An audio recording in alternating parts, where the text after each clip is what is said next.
विश्वानि देव सवितर्दुरितानि परासुवा यद्भद्रं तन्नयासुवा। माननीय प्रधानमंत्री महोदय, नमो नमः।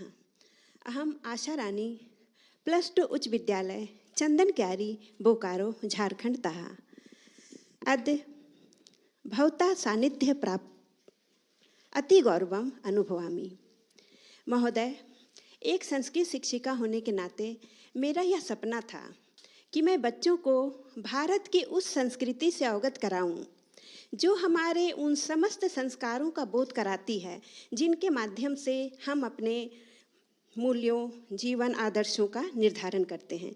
इसी उद्देश्य को ध्यान में रखकर मैंने बच्चों की रुचि संस्कृत में उत्पन्न कर इसे नैतिक शिक्षा का आधार बनाया और विभिन्न श्लोकों के माध्यम से बच्चों को जीवन मूल्यों को सिखाने का प्रयास किया।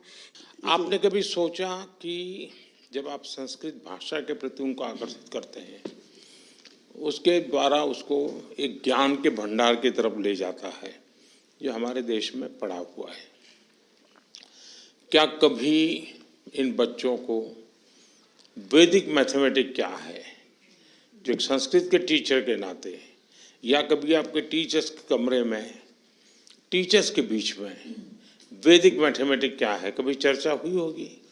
नहीं महोदय, नहीं, इसके बारे में मैं आप कभी कोशिश कीजिए, ताकि क्या होगा, अगर आप सबको भी काम आ सकता है।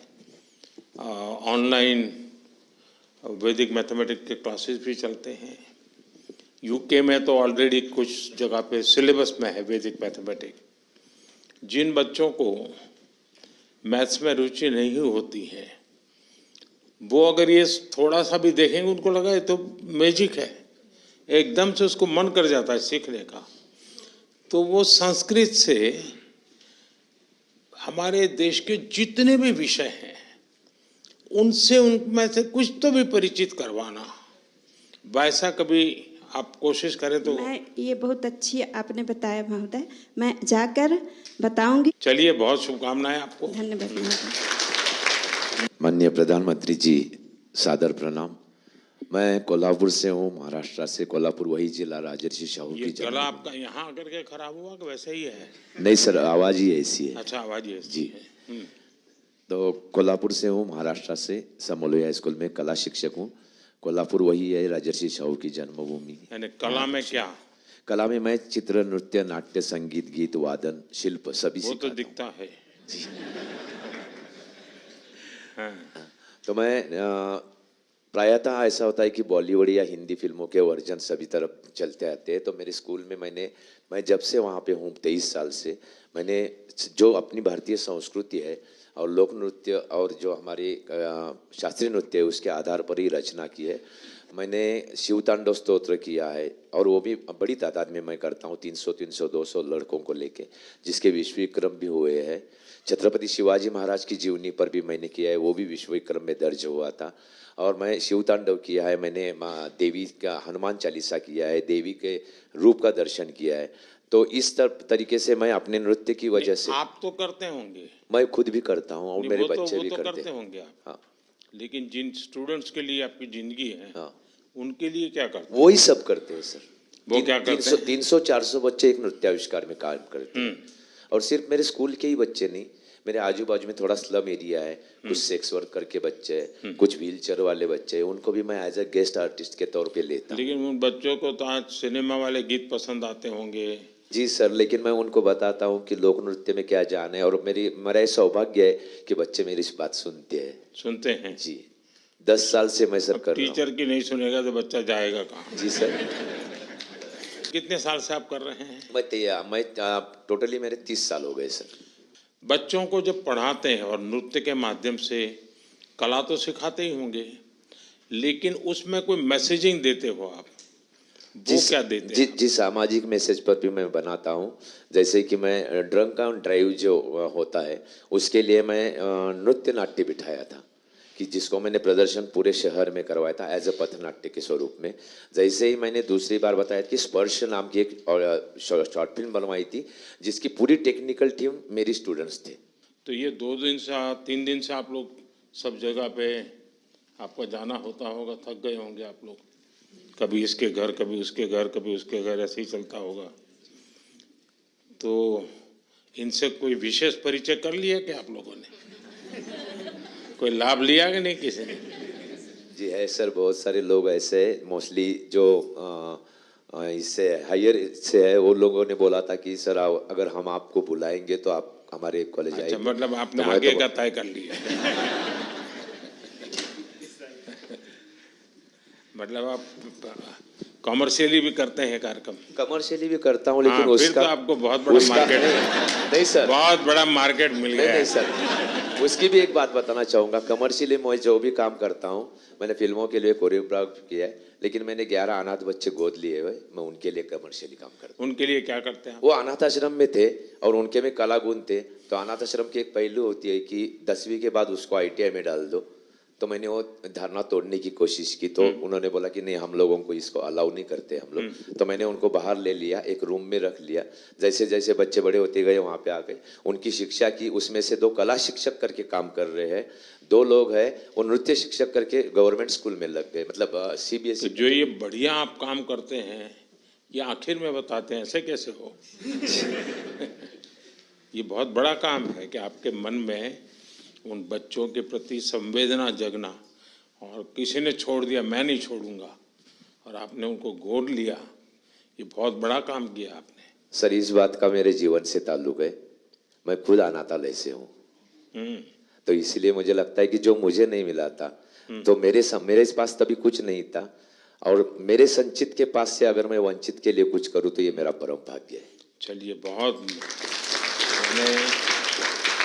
आपने सिर्फ कला को नहीं, आपने जीवन को संस्कारों से जिया है, बहुत बड़ी बात है ये। जी धन्यवाद सर। तो सचमुच में नाम आपका सागर सही है। जी सर, आपसे सौभाग्य हुआ, आपसे बात मुलाकात करने का, ये मेरे सौभाग्य की बात है। बहुत बहुत शुभकामनाएं भैया। Thank you sir. माननीय प्रधानमंत्री जी, नमस्कार। नमस्ते जी। मैं डॉक्टर अविनाशा शर्मा हरियाणा शिक्षा विभाग में बतौर अंग्रेजी प्रवक्ता के रूप में काम कर रही हूँ।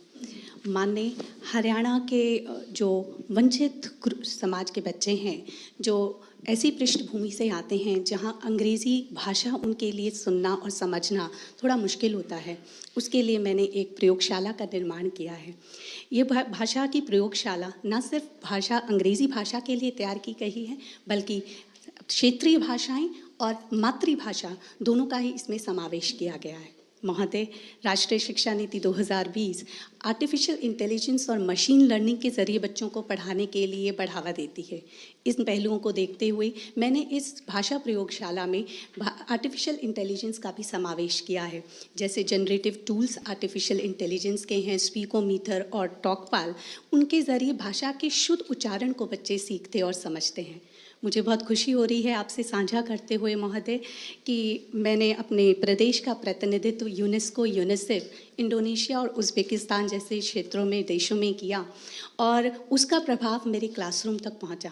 आज हरियाणा का एक सरकारी स्कूल ग्लोबल क्लासरूम बन गया है, और उसके ज़रिए बच्चे इंडोनेशिया में कोलंबिया यूनिवर्सिटी में बैठे हुए प्रोफेसर्स और स्टूडेंट्स के साथ बातचीत करते हैं और अपने अनुभव को साझा करते हैं। थोड़ा अनुभव बताएंगे किस प्रकार से करते हैं आप, बाकियों को भी पता चले। हाँ जी सर, माइक्रोसॉफ्ट स्काइपाथन एक टाइप का प्रोग्राम होता है जिसको मैंने अपने बच्चों से इंट्रोड्यूस कराया है। कोलंबिया यूनिवर्सिटी के प्रोफेसर्स के साथ बच्चे जब बातचीत करते हैं, उनके कल्चर, उनकी लैंग्वेज, उनकी जो रोज़मर्रा में काम आने वाली चीज़ें हैं, जिस तरीके से वो अपने एकेडमिक्स को इन्हांस करते हैं, वो चीज़ें हमारे बच्चे सीख पा रहे हैं।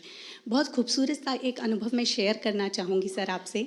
मैं जब उज़्बेकिस्तान गई तो वहाँ से जो अनुभव मैंने अपने बच्चों से शेयर किया, तो उनको ये समझ में आया कि जिस तरीके से अंग्रेज़ी उनकी अकादमिक भाषा है, ठीक उसी तरीके से उज़्बेकिस्तान के लोग अपनी मातृभाषा उज़्बेक में बात करते हैं, रशियन उनकी ऑफिशियल लैंग्वेज है, राष्ट्रभाषा है, और अंग्रेज़ी उनकी अकादमिक भाषा है। तो वो अपने आप को इस विश्व से जुड़ा हुआ महसूस करते हैं। अंग्रेज़ी उनके लिए सिर्फ एक पाठ्यक्रम का हिस्सा नहीं रह गई है, उनको ये रुचि बढ़ने लग गई है इस भाषा में, क्योंकि अब ये नहीं है कि विदेशों में ही अंग्रेज़ी बोली जाती है और ये उनके लिए बहुत सहज है। ये उनके लिए उतनी ही चैलेंजिंग है, चुनौतीपूर्ण है, जितनी हमारे भारतीय बच्चों के लिए हो सकती है। नहीं, आप बच्चों को दुनिया दिखा रही हैं, अच्छी बात है। हाँ जी, लेकिन देश भी दिखा रही हैं क्या? बिल्कुल सर। जब मैं तो क्षेत्रीय हमारे देश भाषाओं की कुछ चीज़ें जिससे उनको अंग्रेजी सीखने का, जानने का, समझने का मन कर जाए, ऐसा कुछ? सर, मैंने इस भाषा प्रयोगशाला में भाषा कौशल विकास पर काम किया है। तो अंग्रेज़ी भाषा तो एक पाठ्यक्रम की भाषा रही है, बट भाषा सीखी कैसी जाती है, क्योंकि अब मेरे पास जो बच्चे आ रहे हैं वो हरियाणवी परिवेश के हैं। अगर मैं रोहतक में बैठे हुए बच्चे से बात करूं, वो नूंह में बैठे हुए बच्चे से बिल्कुल डिफरेंट भाषा में बात करता है। तो अच्छा, हम उसको जैसे घर में हमारे पास टेलीफोन पुराने ज़माने में वो जो रहता था, हाँ जी, डिब्बा, वो फ़ोन है, और हमारे घर में कोई ऐसे गरीब परिवार की कोई महिला घर काम के लिए अपने यहाँ आती जाती है, हाँ जी सर। इतने में घंटी बजी और वो टेलीफोन उठाती है, उठाते ही बोलती है हेलो। वो कैसे सीखी वो? यही भाषा का कौशल विकास सर बताया, भाषा सुनने पर और उसका प्रयोग करने पर आती है। और इसलिए सचमुच में लैंग्वेज बोलचाल से बहुत जल्दी सीखी जा सकती है। तो बिल्कुल सर। मुझे याद है, मैं जब गुजरात में था तो नडियाद में मेरे यहाँ एक महाराष्ट्र का परिवार नौकरी के लिए, वो प्रोफेसर थे, नौकरी के लिए आए। उनके साथ उनकी वृद्ध माताजी थी। अब ये महाशय पूरा दिन भर स्कूल कॉलेज में रहते थे, लेकिन लैंग्वेज में जीरो रहे वो 6 महीने के बाद भी। और उनकी माताजी कुछ पढ़ी लिखी नहीं थी, लेकिन वो धनाधन गुजराती बोलना शुरू कर दिया। तो मैं एक बार उनके यहाँ भोजन के लिए गया, मैंने पूछा ये नहीं, बोले हमारे घर में जो काम वाली है ना उसको और कुछ आता नहीं, तो बोले मुझे सीख गया। बिल्कुल सर। बोलचाल से सीखा जाता है। बिल्कुल सर। और मुझे बराबर याद है, मैं जब छोटा था तो मेरे स्कूल में जो टीचर थे थोड़े स्ट्रिक्ट भी थे, हाँ जी, और हमें स्ट्रिक्टनेस थोड़ी तकलीफ करती थी। लेकिन उन्होंने, राजा जी ने जो रामायण महाभारत लिखी है, तो उसमें से रामायण की जो बहुत परिचित वार्ता तो सबको परिचित होती है, तो बड़ा आग्रह करते थे कि राजा जी ने जो रामायण लिखी है उसको थोड़ा धीरे धीरे पढ़ना शुरू करो। कथा पता था, भाषा पता नहीं थी, लेकिन बहुत जल्दी कोरिलेट करते थे। एक दो शब्द समझ गए तो भी लगता था हाँ ये कहीं सीता माता की कोई चर्चा कर रहे हैं। बिल्कुल सर। चलिए, बहुत बढ़िया। Thank you sir, thank you. हर हर महादेव। सर हर हर महादेव। काशी वालों को हर हर महादेव से दिन शुरू होता है। हाँ। सर मैं आज आपसे मिलके बहुत खुश हूँ सर। सर मैं कृषि विज्ञान संस्थान में पौधे की रोगों के ऊपर मेरा विशेष शोध है, और उसमें मेरा एक सबसे बड़ा प्रयास ये है कि जो हम लोग सस्टेनेबल एग्रीकल्चर की बात करते हैं वो ज़मीनी स्तर पे अभी वो उतरे नहीं हैं पूरा चीज़। मेरा इसलिए प्रयास ये है कि हम किसानों को ऐसे टेक्निक को हाथ पकड़ाए जो आसान हो और उसकी अभूतपूर्व परिणाम खेतों में दिखे। और मुझे लगता है इस प्रयास में हमको बच्चों, स्टूडेंट्स मेरा और महिलाओं की भागीदारी अहम है, और इसीलिए मेरा प्रयास ये है कि मैं स्टूडेंट्स के साथ गांव में जाता हूं और किसानों के साथ मैं महिलाओं को भी आगे बढ़ने के लिए प्रयास कराता हूं, ताकि ये छोटी छोटी जो टेक्निक्स हम लोग डेवलप किए हैं उससे सस्टेनेबिलिटी की तरह हम लोग कदम बढ़ा सकते हैं, और इससे किसानों को फ़ायदा भी हो रहा है। कुछ बता सकते हैं क्या किया है? सर हम लोगों ने बीज शोधन की टेक्निक को परफेक्ट किया है। हमने कुछ लोकल माइक्रोब्स को आइडेंटिफाई किए हैं।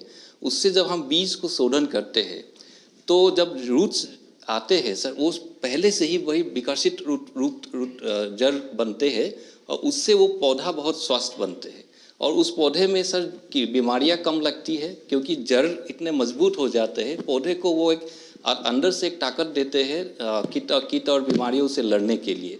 तो ये परिणाम लैब में करने वाला काम बता रहे हैं जी। लैंड पर कैसे करते हैं? लैब टू लैंड, जब आप कह रहे हैं आप खुद जा रहे हैं किसानों के पास, जी सर, वो कैसे इसको करते हैं और वो कैसे शुरू करते हैं?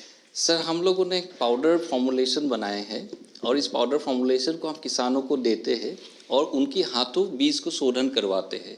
और ये हम प्रयास कई सालों से निरंतर कर रहे हैं और वाराणसी के आसपास के 12 गांव में हम लोग अभी इस कार्य को किए हैं।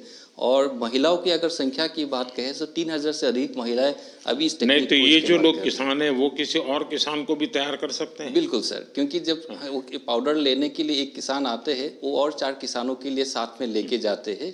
और इसका क्योंकि देखा देखी किसान बहुत सीखते हैं और मुझे ये बात की खुशी है कि हमारे जो हम जितने को सिखाए हैं उनसे और कई गुना लोगों ने अपनाए हैं इसको। अधिक पूरा संख्या मेरे पास नहीं है। ज्यादातर किस फसल पे प्रभाव हुआ और किस फसल? सब्जी और गेहूं पे। सब्जी और गेहूं। जी सर। ये जो प्राकृतिक खेती इस पर हमारा बल है, जी सर। और जो लोग धरती माँ को बचाना चाहते हैं जी वे सब चिंतित हैं जिस प्रकार से हम इस धरती माँ की सेहत के साथ अत्याचार कर रहे हैं। उस माँ को बचाना बहुत जरूरी हो गया है जी सर। और उसके लिए प्राकृतिक खेती एक अच्छा उपाय दिखता है। उस दिशा में कोई चर्चा हो रही है वैज्ञानिकों में? जी बिल्कुल सर, प्रयास उसी दिशा में है। लेकिन सर किसानों को हम लोग अभी पूरी तरह कन्विंस नहीं कर पा रहे हैं कि रसायन को आप प्रयोग ना करें, क्योंकि किसान डरते हैं कि हम रसायन के प्रयोग नहीं करने से मेरे फसल में कुछ नुकसान हो जाए। एक उपाय हो सकता है, मान लीजिए उसके पास 4 बीघा जमीन है तो 25% 1 बीघा में तुम ये प्रयोग करो, 3 में जो तुम परंपरागत करते हैं वो करो। जी यानी छोटा सा हिस्सा लो, उसको एक प्रकार से अलग से तुम इसी पद्धति से करो तो उसकी हिम्मत आ जाएगी। हाँ यार थोड़ा नुकसान होगा तो 10% 20% हो जाएगा, जी सर। लेकिन मेरी गाड़ी चलेगी। गुजरात के जो गवर्नर है आचार्य देवव्रत जी, वे बहुत ही डेडिकेटेड है इस विषय में, काफ़ी काम करते हैं। अगर आप वेबसाइट पे जाएंगे, क्योंकि आप में से बहुत से लोग हैं जो किसान का बैकग्राउंड वाले होंगे, तो उन्होंने प्राकृतिक खेती के लिए बहुत सारा डिटेल बनाया। ये आप जो एलकेएम देख रहे हैं ना, यहाँ पूरी तरह प्राकृतिक खेती का ही उपयोग होता है हर चीज़ का, यहाँ कोई केमिकल अलाउ नहीं है। ये आचार्य देवव्रत जी ने बहुत ही अच्छी फार्मूला डेवलप की है, कोई व्यक्ति उसको कर सकता है जी। गौमूत्र वगैरह का उपयोग करके करते हैं और बहुत अच्छे परिणाम आते हैं। अगर आप उसको भी स्टडी करें आपकी यूनिवर्सिटी में क्या हो सकता है तो देखिए। जरूर सर। चलिए, बहुत शुभकामनाएं। धन्यवाद। वणक्कम। Vanakkam, Prime Minister ji. I am Dr. A. Gandhimati. I come from Tyagarajar Polytechnic College, Salem, Tamil Nadu, and I have been teaching English in the Polytechnic College for more than 16 years.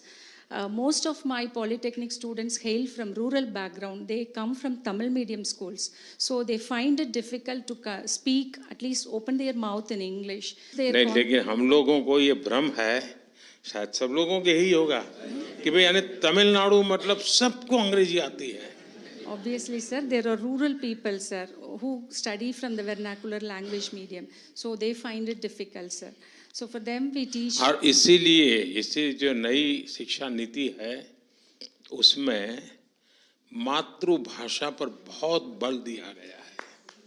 Yes, sir. So we are teaching English language, sir, and as per NEP 2020, as it lays on 3 languages, now we have, and in mother tongue learning, we have now introduced as an autonomous institution, we have now introduced our mother tongue language also in learning technical education, sir. क्या आप में से कोई है जिसने बहुत हिम्मत के साथ ऐसा प्रयोग किया हो कि मान लीजिए एक स्कूल में 30 बच्चे हैं, वो प्योरली अंग्रेजी भाषा के माध्यम से, और उन्हीं के बराबर के दूसरे 30 बच्चे वही विषय अपनी मातृभाषा में पढ़ते हैं, तो कौन सबसे ज़्यादा आगे जाता है, कौन ज़्यादा जानता है? क्या अनुभव आता है आप लोगों का? हाँ, क्योंकि क्या है, मातृभाषा में वो डायरेक्ट चीज को पकड़, उसको मेंटली अंग्रेजी फिर उसका अपनी भाषा में ट्रांसलेट करेगा, फिर उसको समझने का प्रयास करेगा, बहुत एनर्जी जाती है उसकी। तो बच्चों को अपनी मातृभाषा में पढ़ाने का और बाद में अंग्रेजी एक सब्जेक्ट के रूप में बहुत अच्छा पढ़ाना चाहिए। यानी जैसे संस्कृत टीचर क्लास में जाती होगी और क्लासरूम से बाहर आती होगी, संस्कृत के सिवा किसी भी भाषा का प्रयोग नहीं करती होगी आशा जी। वैसे ही अंग्रेजी के टीचर को भी क्लासरूम में अंदर जाने से बाहर निकलने तक और कोई लैंग्वेज नहीं बोलनी चाहिए।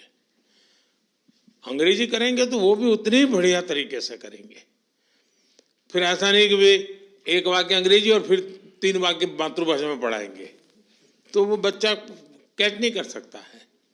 अगर हम उतना डेडिकेशन लैंग्वेज के प्रति भी होगा तो बुरा नहीं है। और हमें तो अपने बच्चों की आदत डालनी चाहिए ज़्यादा से ज़्यादा भाषाएं सीखने का, उनके मन में इच्छा जगनी चाहिए। और इसलिए कभी कभी स्कूल में तय करना चाहिए, इस बार हम अपने स्कूल में 5 अलग अलग राज्यों के गीत सिखाएंगे बच्चों को। 5 गीत एक साल में मुश्किल नहीं है, तो 5 भाषा के गीत जान लेंगे। कोई असमिया करेगा, कोई मलयालम में करेगा, कोई पंजाबी करेगा। पंजाबी तो खैर कर ही लेते हैं। चलिए, बहुत बहुत शुभकामनाएं, wish you all the best. प्रधानमंत्री जी, मेरा नाम उत्पल सैकिया है और मैं असम से हूँ। मैं अभी north east skill centre Guwahati में फूड एंड बेवरेज सर्विस में एक प्रशिक्षक के रूप में काम कर रहा हूँ। और मैं इधर नॉर्थ ईस्ट स्किल सेंटर में मेरा अभी 6 साल संपन्न हो गया है। और मेरा मार्गदर्शन से अब तक 200 से ज़्यादा छात्र सफलतापूर्वक प्रशिक्षित हो गया है और देश और विदेश में 5 स्टार होटलों में काम। कितने समय का कोर्स है आपका? 1 साल का कोर्स है। 1 ईयर? Yes sir.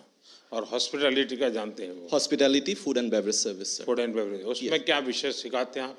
हम सिखाते हैं कैसे गैस से बातें करते हैं, कैसे फूड सर्विस होता है, कैसे ड्रिंक सर्विस होता है। तो इसके लिए हम क्लासरूम में स्टूडेंट्स को ऑलरेडी रेडी कराते हैं, डिफरेंट टेक्निक्स सिखाते हैं, कैसे गैस का प्रॉब्लम सॉल्व करना है, कैसे टैकल करना है, वो सब हम सिखाते हैं। जैसे कुछ उदाहरण बताइए। इन लोगों को काम है कि इनको घरों में बच्चे ये नहीं खाऊंगा, ये खाऊंगा, ये नहीं खाऊंगा, ऐसा करते हो, तो आप अपनी टेक्निक सिखाइए। नहीं, बच्चों के लिए अभी तो मेरे पास कुछ टेक्निक है नहीं, लेकिन जो गेस्ट आते हैं हम लोग, जो हमारे पास होटल्स में आते हैं, तो उन लोग को कैसे टैकल करना है, मतलब पोलाइटली, हम्बली उन लोग को बातें सुन के।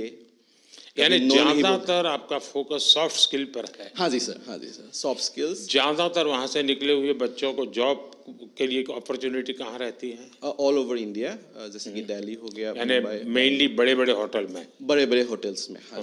हमारा मतलब 100% प्लेसमेंट गारंटेड है। हमारा प्लेसमेंट टीम है, वो लोग देखते हैं। तो वैसे आप गुवाहाटी में हैं? हाँ जी सर। अगर मैं हेमंता जी से कहूँ, हाँ जी सर, कि हेमंता जी के जितने मिनिस्टर्स हैं, हाँ जी सर, उनके स्टाफ को आप ट्रेन करें और उनके अंदर एक कैपेसिटी बिल्डिंग करें, ताकि उनके यहाँ गेस्ट आते हैं, हाँ जी सर, और उसको मालूम नहीं होता है कि ये गेस्ट को बाएं हाथ से पानी दूं या दाहिने हाथ से, तो हो सकता है। डेफिनेटली हो सकता है सर। देखिए, ये बात आपको आश्चर्य होगा, मैं जब गुजरात में था मुख्यमंत्री, तो मेरे यहाँ एक होटल मैनेजमेंट स्कूल था।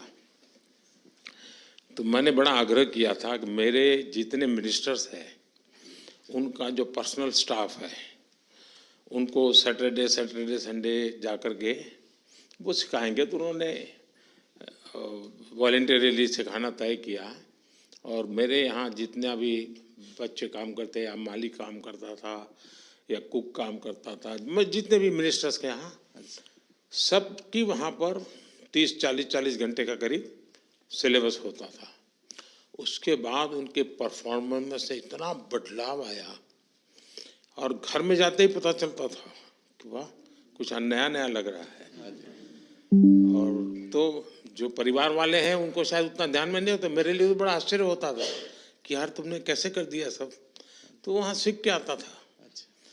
तो मैं समझता हूँ कभी ये भी करना चाहिए, ताकि एक बहुत बड़ा ब्रांड बन जाएगा कि भाई हाँ, एक छोटा सा होता है, इवन घर में काम करने वालों को भी आते ही कोई नमस्ते करें। जैसे टेलीफोन उठाने वाले लोग सरकारी दफ्तर में, कुछ लोगों की ट्रेनिंग होते हैं, वो जय हिंद बोल करके उठाएंगे फ़ोन, या नमस्ते करके उठाएंगे, कुछ हाँ बोलो क्या कहना है, तो वहीं से बात बिगड़ जाती है। तो आप उसको बराबर ठीक से सिखाते हैं? सिखाते हैं सर, सिखाते चलिए, बहुत बधाई है आपको। हैं। धन्यवाद सर, धन्यवाद। तो बोरी सागर वो थे, वो आपको कुछ थे क्या? दादा थे, अच्छा। तो हमारे बहुत हास्य लेखक हुआ करते थे। हाँ, जी सर। तो आप क्या करते हैं? सर मैं अमरेली से प्राइमरी स्कूल में टीचर हूँ और वहाँ पर श्रेष्ठ पाठशाला निर्माण से श्रेष्ठ राष्ट्र निर्माण के जीवन मंत्र के साथ पीछे 21 साल से काम कर रहा हूँ सर। क्या विशेषता क्या है आपकी? सर मैं हमारे जो लोकगीत है कहते हैं ना, आप बहुत पेट्रोल जलाते हैं। हाँ सर, वो बाइक पर में जो हमारा प्रवेशोत्सव आपके द्वारा जो हमारा सफल कार्यक्रम वहाँ से शुरू हुआ 2003 से। सर हमारे जो लोकल गरबा गीत है उसको मैं एजुकेशन अवेयरनेस गीत में परिवर्तित करके मैं गाता हूँ, जैसे पंखीड़ा है हमारा। सो अगर आपकी अनुमति हो तो गा सकता हाँ, हूँ। हो जाए। पंखीड़ा तू उड़ीने जाजे गामे गाम रे, पंखीड़ा तू उड़ीने जाजे गामे गाम रे, દેશના બાળકોને કેજે ભણવા આવે રે, મારા ગામના બાળકોને કેજે શાળામાં આવે રે, હે પંખીડા ઓહો પંખીડા पंखीड़ा हो। ये गुजराती बहुत प्रसिद्ध लोकगीत Yes, है। हमारा गरबा गीत। उन्होंने इसको शब्द बदल Educational दिए हैं awareness में। और वो कह रहे हैं कि बच्चों को ये गीत से बताते हैं कि अरे भाई तुम स्कूल चलो, पढ़ने के लिए चलो, यानी अपने अपने तरीके से Yes, वो sir। कर रहे हैं। और सर 20 भाषा के गीत भी मैं गा सकता हूँ। 20 भाषा के साथ। अरे वाह। अगर मैं केरला के बारे में बच्चों को सिखाता हूँ तो मैं कोट्टनाडन पुंजे इल्ले तित्तई तग तई तई तुम कोच्चु पेन्ने को इल्लाले तित्तिता तित्तई तई कोट्टु वेणम कुरल वेणम कुरवा वेणम। अगर तमिल में सिखाता हूँ तो तमिल के दोस्त है वाह यानी आओ, पधारो, वेलकम। सो वाह वाह वाह वाह वाह वाह उड़ी पड़े त कन्नी नाई वाह वाह वाह उर्द कौंड नेंजी नाई वाह वाह वाह।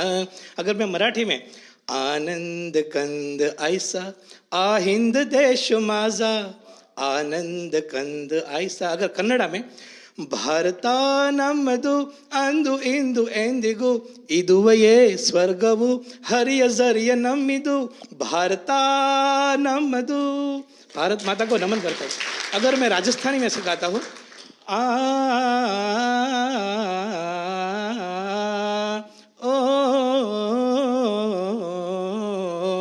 ओ कुण बीजे बाजरो ये बदहरी ओ कुण बीजे मोड़ में वामी सहरी। बहुत बहुत बढ़िया। Thank you sir, thank you sir. Sir एक भारत श्रेष्ठ भारत, यही मेरा जीवन मंत्र है सर। चलिए, बहुत और अच्छा। सर 2047 में विकसित भारत बनाने के लिए भी और ऊर्जा से काम करूंगा सर। Thank you sir. उनकी सरनेम जब मैंने देखी तो उनके दादा से मैं परिचित था, तो मुझे याद आया आज। और उनके दादा बहुत ही अच्छे हास्य लेखक हुआ करते थे मेरे राज्य में, बड़ी पहचान थी उनकी। लेकिन मुझे मालूम नहीं था कि आपने उस विरासत को संभाला होगा। मुझे बहुत अच्छा लगा। साथियों, मेरी तरफ से कुछ खास आप लोगों को संदेश तो नहीं है, पर मैं जरूर कहूँगा कि ये सिलेक्शन होना ये एक बहुत बड़ी पूंजी होती है, लंबी प्रोसेस से निकलता है।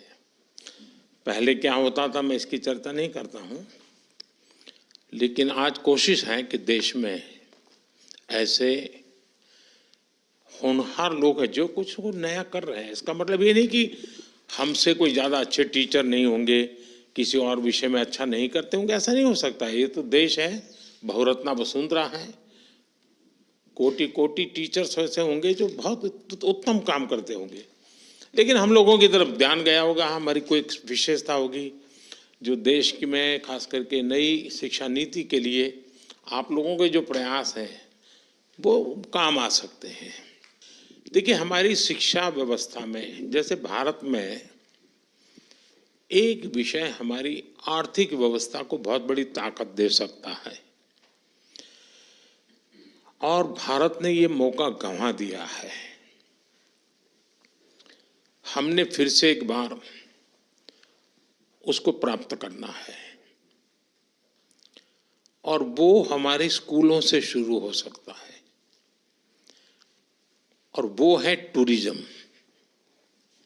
अब आप कहेंगे हम बच्चों को पढ़ाएं या टूरिज्म करें?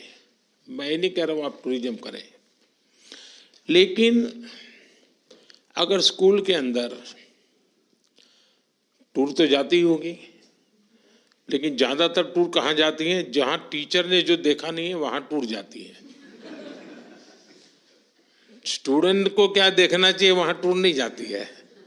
अगर स्टूडेंट का टीचर का उदयपुर रह गया तो फिर कार्यक्रम बनाएंगे कि स्कूल इस बार उदयपुर जाएगी, और फिर सबसे जो भी पैसे लेने होते हैं, जो टिकट का खर्चा होता है, सब कलेक्ट करते हैं, फिर जाते हैं। लेकिन मेल तो जैसे माँ कहती है ना, बच्चे को आइसक्रीम खाना है तो हम लोग कभी सोच करके जैसे टाइम टेबल बनाते हैं, साल भर का आप लोग पूरा काम तय कर लेते हैं किसको करना कैसे, क्या उसमें हम अभी से कि भाई 24-25 में 8 या 9 कक्षा के विद्यार्थियों के लिए डेस्टिनेशन ये होगा, 9 और 10 के लिए ये होगा, है ना? जो भी तय करें आप। हो सकता है स्कूल 3 डेस्टिनेशन तय करें, हो सकता है 5 डेस्टिनेशन तय करें, और उनको साल भर काम देना चाहिए कि अब आपको प्रोजेक्ट दिया जाता है कि अगले साल हम केरला जाने वाले हैं, चलो भाई 10 स्टूडेंट का एक ग्रुप बनेगा जो केरल के सोशल रीति रिवाज उन पर प्रोजेक्ट करेगा, 10 स्टूडेंट वहाँ के धार्मिक परंपराएं क्या होती हैं, मंदिर कैसे होते हैं, कितने पुराने हैं, 10 स्टूडेंट हिस्ट्री पर करेंगे। साल भर 1-1, 2-2 घंटा इस पर डिबेट होती रहे, केरल केरल केरल केरल केरल चलता रहे, और फिर केरल के लिए निकल पड़े। आपके बच्चे जब जाएंगे केरला तो वो एक प्रकार से पूरे केरल को आत्मसात करके वापस आएंगे। उनको रहेगा अरे वो मैंने पढ़ा था ना, अच्छा ये वो है, वो कोरिलेट करेगा। अब आप सोचिए कि मान लीजिए गोवा ने तय किया कि इस बार हम नॉर्थ ईस्ट जाएंगे, और मान लीजिए सब स्कूल मिला करके 1000-2000 बच्चे नॉर्थ ईस्ट जाते हैं, तो उनको तो नॉर्थ ईस्ट देखने को मिलेगा, लेकिन नॉर्थ ईस्ट के टूरिज्म को फायदा होगा कि नहीं होगा? ये लोग नॉर्थ ईस्ट जितने भी होते हैं तो नॉर्थ ईस्ट वालों को लगेगा भाई अब इतने लोग आ रहे हैं तो कुछ चाय पान के लिए दुकानें खोलनी पड़ेगी, किसी को लगेगा ये चीज़ बिकती है चलो ये ज़्यादा, तो वहाँ व्यापार रोजगार बढ़ेगा। भारत इतना बड़ा देश है, हम शिक्षा के साथ, और इस बार आप अपने स्टूडेंट्स को बताइए, अभी ऑनलाइन एक कंपटीशन चल रहा है और आपके स्कूल के सब बच्चों ने उसमें हिस्सा लेना चाहिए, लेकिन ऐसे ही टिक मार्क नहीं करना चाहिए, थोड़ा स्टडी करके करना चाहिए। और अभी कंपटीशन चल रहा है देखो अपना देश, ऑनलाइन रैंकिंग चल रहा है, लोग वोट कर रहे हैं, और उसमें हमारी कोशिश है कि उस राज्य के लोग वोट करके तय करें कि हमारे राज्य में ये नंबर 1 पर चीज़ है जो देखने जैसी है, जाने जैसी है। एक बार वोटिंग से जो सिलेक्ट होंगे तो सरकार कुछ बजट लगाएगी, वहाँ इंफ्रास्ट्रक्चर तैयार करेगी और उनको फिर डेवलप करेगी। लेकिन ये टूरिज्म कैसे डेवलप होता है? मुद्दा ये होता है कि पहला मुर्गी की पहले अंडा। कुछ लोगों को कहना है भाई टूरिस्ट नहीं है इसलिए डेवलप नहीं होता है, कुछ लोग कहते हैं कि टूरिस्ट आएंगे तो डेवलप होगा। और इसलिए हम स्टूडेंट से शुरू कर सकते हैं, ऐसे डेस्टिनेशन योजनाबद्ध तरीके से वहाँ जाए, रात्रि को वहाँ मुकाम करें, तो उस स्थान के लोगों को लगेगा कि भाई अब रोजगार की संभावनाएं बनेगी, तो होम स्टे बनने लग जाएंगे, ऑटो रिक्शा वाले आ जाएंगे। यानी अगर हम सिर्फ स्कूल में बैठे बैठे तय करें तो इस देश में 100 टॉप डेस्टिनेशन टूरिज्म के हम 2 साल के अंदर तैयार कर सकते हैं। एक टीचर कितना बड़ा रिवॉल्यूशन ला सकता है, इसका ये उदाहरण है। यानी आप अपनी रोजमर्रा की जिंदगी में स्कूल के रेगुलर काम में करते ही हैं, आपके यहाँ से टूर जाते ही जाते हैं, लेकिन अध्ययन नहीं होता है। जहां जाना है उसका साल भर अध्ययन होगा तो वो शिक्षा का काम हो गया। जाकर के उस जगह पे जाते हैं तो वहां पर इकोनॉमी को लाभ हो सकता है। उसी प्रकार से मेरा आपसे आग्रह है कि आपके नजदीक में जहां भी यूनिवर्सिटी हो, कभी न कभी आपके 8वीं 9वीं कक्षा के बच्चों का उस यूनिवर्सिटी में टूर कराना चाहिए। यूनिवर्सिटी से बात करनी चाहिए, भाई हमारे 8वीं कक्षा के बच्चे आज यूनिवर्सिटी देखने आएंगे। मेरा एक नियम था, जब मैं गुजरात में था तो कहीं पर यूनिवर्सिटी में अगर कॉन्वोकेशन में बुलाते थे तो मैं उनसे कहता था भाई मैं आऊँगा जरूर, लेकिन मेरे 50 गेस्ट साथ आएंगे। तो यूनिवर्सिटी को बड़ा रहता नहीं, कौन 50 गेस्ट आएंगे। और जब पॉलिटिशियन कहता है तो उनको लगता है उनके चले चपाटे आने वाले होंगे। फिर मैं कहता था कि यूनिवर्सिटी के 5-7 किलोमीटर रेडियस में कोई सरकारी स्कूल हो जहां गरीब बच्चे पढ़ते हो, झुग्गी झोपड़ी के, ऐसे 50 बच्चे मेरे गेस्ट होंगे और उनको आपको फर्स्ट रो में बिठाना पड़ेगा।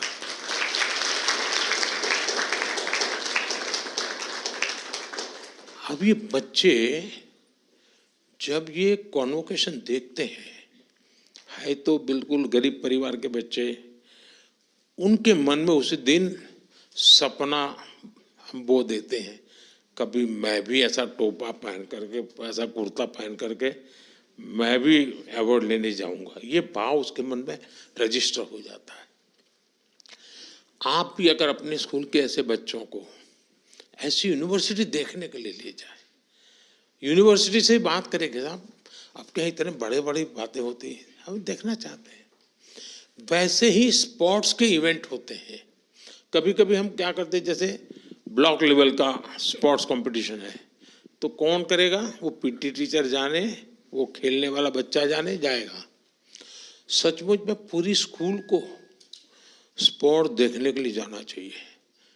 भले कबड्डी चल रही है, किनारे बैठेंगे ताली बजाएंगे, कभी कभी देखते देखते ही उसमें से खिलाड़ी बनने का मन किसी को जग जाता है। खिलाड़ी को भी लगता है यार मैं कोई इकलौता अपने पागलपन के कारण खिलाड़ी नहीं बनाऊं, मैं खेल खेल रहा हूं, मतलब मैं एक समाज का एक अच्छा प्रतिनिधित्व कर रहा हूं। उसके अंदर एक भाव जगता है। एक टीचर के नाते मैं ऐसी चीजों को इनोवेट करता रहूं और कोई एक्स्ट्रा प्रयत्न के बिना जो है उसको +1 करना है बस। ये अगर हम कर सकते हैं तो आप देखिए स्कूल का भी नाम बन जाएगा, जो टीचर इसमें काम करते हैं उनके प्रति भी देखने का एक भाव बदल जाएगा।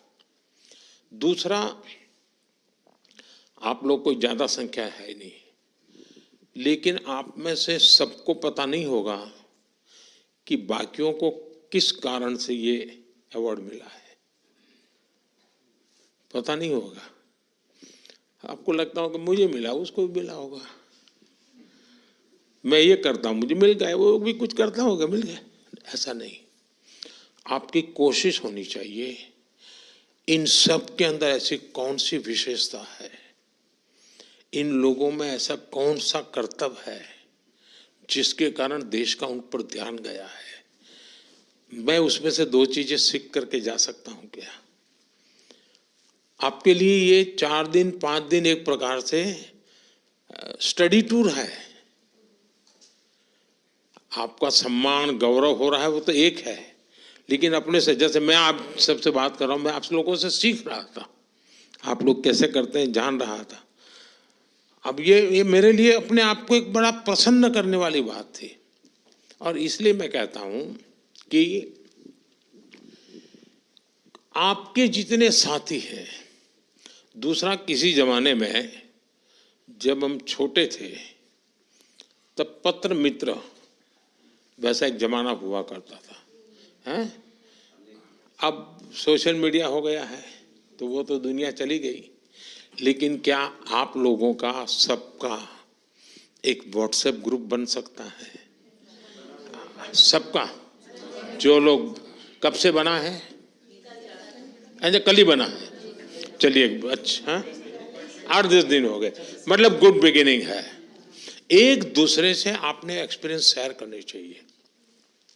अब आपको यहाँ कोई तमिलनाडु के टीचर से परिचय हुआ है, आपकी टूर तमिलनाडु जाने वाली है आपकी स्कूल की, अभी से उनको कहिए जरा बताइए, देखिए आपकी कितनी बड़ी ताकत बन जाएगी।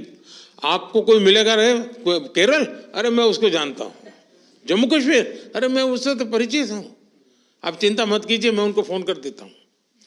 इन चीजों का बड़ा प्रभाव होता है और मैं चाहूंगा कि आप लोगों का एक ऐसा समूह बनना चाहिए जिनको लगना चाहिए यार हम तो एक परिवार के हैं, एक भारत श्रेष्ठ भारत का इससे बड़ा कोई अनुभव नहीं हो सकता। ऐसी छोटी छोटी चीजों की अगर तरफ आप ध्यान देते हैं, मुझे पक्का विश्वास है देश की विकास यात्रा में शिक्षक का बहुत बड़ा योगदान होता है।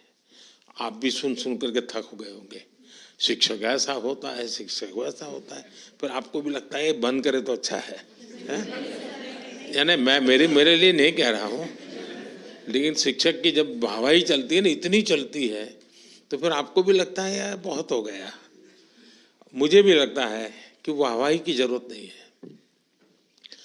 हम उस विद्यार्थी की तरफ देखें, उस परिवार ने कितने विश्वास के साथ वो बच्चा हमें सुपुर्द किया है। उस परिवार ने हमें इसलिए बच्चा सुपुर्द नहीं किया है कि आप उसको कलम पकड़ना सिखा दें, कंप्यूटर चलाना सिखा दें, इसलिए नहीं दिया है आपको वो बच्चा कि ताकि आप उसको कुछ सिलेबस पढ़ा दें, इसलिए वो अपना एग्जाम में अच्छा रिजल्ट ले आए, सिर्फ इसलिए नहीं भेजा है। माँ बाप को लगता है कि जो हम दे रहे हैं उससे आगे हम ज़्यादा नहीं दे पाएंगे, उसका अगर कोई +1 कर सकता है तो उसका टीचर कर सकता है। और इसलिए बच्चे की जिंदगी में शिक्षा में +1 कौन करेगा? टीचर करेगा। संस्कार में +1 कौन करेगा? टीचर करेगा। उसके हैबिट्स में करेक्शन कौन करेगा? +1 टीचर करेगा। और इसलिए +1 थियरी वाली थी हमारी कोशिश होनी चाहिए, उसके घर से जो मिला है मैं उसमें कुछ ज़्यादा अतिरिक्त जोड़ दूंगा, मेरा उसकी जिंदगी में बदलाव लाने में कोई न कोई कंट्रीब्यूशन होगा।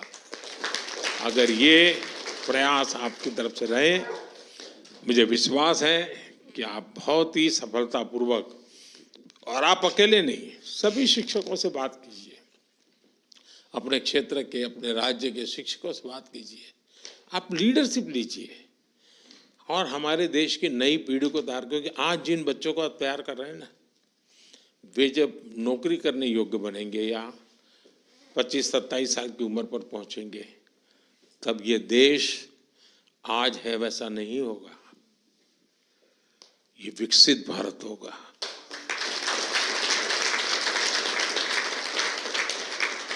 आप उस विकसित भारत में रिटायरमेंट का पेंशन लेते होंगे, लेकिन जिसको आज आप तैयार कर रहे हैं वो उस विकसित भारत को नई ऊंचाइयों पर ले जाने वाला एक सामर्थ्यवान व्यक्तित्व बनने वाला है। और आपके पास कितनी बड़ी जिम्मेवारी है। ये विकसित भारत ये कोई सिर्फ मोदी का कार्यक्रम नहीं है, हम सबको मिलकर के विकसित भारत के लिए ऐसा मानव समूह भी तैयार करना है, ऐसे सामर्थ्यवान नागरिक भी तैयार करने हैं, ऐसे सामर्थ्यवान नौजवान तैयार करने हैं। अगर हमें आगे चल करके 25-50 गोल्ड मेडल अगर खेलकूद में लाने हैं, कहाँ से निकलेगा वो खिलाड़ी? जो आपके स्कूल में दिखते हैं उन बच्चों में से निकलने वाला है। और इसलिए हम उन सपनों को लेकर के, और आपके पास बहुत लोग हैं, सपने होते हैं, लेकिन उनके सामने इन सपनों को साकार कैसे करें, आप वो लोग हैं, आपके मन में जो सपना आए उस सपने को साकार करने के लिए वो लेबोरेटरी आपके सामने ही है, रॉ मटेरियल आपके सामने है, वो बच्चे आपके सामने हैं। आप अपने सपनों को लेकर के उस प्रयोगशाला में प्रयास करेंगे, आप जो चाहे वो परिणाम लेकर के आएंगे। मेरी तरफ से आपको बहुत बहुत शुभकामनाएं, बहुत बहुत धन्यवाद।